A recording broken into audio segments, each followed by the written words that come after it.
3 టీ20ల సిరీస్లో భాగంగా గ్వాలియర్ వేదికగా జరిగిన మొదటి టీ20 మ్యాచ్లో బంగ్లాదేశ్పై టీమిండియా 7 వికెట్ల తేడాతో అద్భుత విజయాన్ని నమోదు చేసి సిరీస్లో మొదటి మ్యాచ్లోనే విజయం సాధించి సత్తా చాటుకుంది.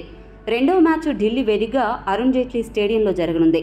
ఈ స్టేడియంలో కూడా పిచ్చు స్పిన్నర్లకు విపరీతంగా అనుకూలిస్తుంది. ఈ పరిస్థితుల్లో రెండవ టీ20 కోసం భారత తుది జట్టు ఎలా ఉండబోతోంది, ఏమైనా మార్పులు చేర్పులు చోటు చేసుకునే అవకాశం ఉందా అనే విషయాలను ఇప్పుడు చూద్దాం. ఓపెనర్లుగా అభిషేక్ శర్మ, సంజు శాంసన్ యథావిధిగా కొనసాగుతారు. మొదటి వన్డేలో అభిషేక్ శర్మ అద్భుతంగా ఆడినప్పటికీ దురదృష్టవశాత్తు రనౌట్ అయ్యాడు. సంజు శాంసన్ ఆరంభంలో నిలదొక్కున్నట్లు కనపడినా భారీ ఇన్నింగ్స్ని ఆడలేకపోయాడు. రెండో టీ20లోనైనా ఈ ఇద్దరు ఓపెనర్లు తమ స్థాయికి తగ్గ ఆటతీరుని ప్రదర్శిస్తారేమో చూడాలి. ఇక వన్డౌన్లో సూర్యకుమార్ యాదవ్ అద్భుతమైన ఆటతీరు కనబరిచాడు. అతడు ఆ స్థానంలోనే కొనసాగుతాడు. ఫాస్ట్ బౌలింగ్ ఆల్రౌండర్లుగా నితీష్ రెడ్డి, హార్దిక్ పాండ్యా ఇద్దరు కూడా యథావిధిగా కొనసాగుతారు. మొదటి టీ20 మ్యాచ్లో పాండ్యా మరొకసారి తన ధనాధన్ ఇన్నింగ్స్తో టాక్ ఆఫ్ ది మ్యాచ్గా మారాడు. స్పిన్ ఆల్రౌండర్గా రియాన్ పరాగ్ కొనసాగనున్నాడు. ఇతని స్పిన్ బౌలింగ్ సేవలను సూర్యకుమార్ ఏ మేరకు వినియోగించుకుంటాడో వేచి చూడాలి.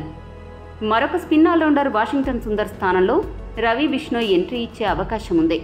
ఎందుకంటే బిష్నోయ్ టీ20లో అసాధారణమైన ఫామ్లో ఉన్నాడు.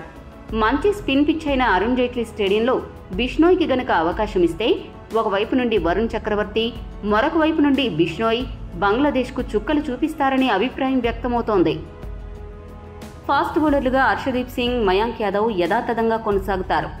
రెండవ టీ20 మ్యాచ్లో గనక టీమిండియా విజయం సాధిస్తే అప్పుడు మూడో టీ20లో తిలక్ వర్మ, హర్షిత్ రాణా, జితేష్ శర్మలకు అవకాశం దక్కే సూచనలు ఎక్కువగా ఉన్నాయి.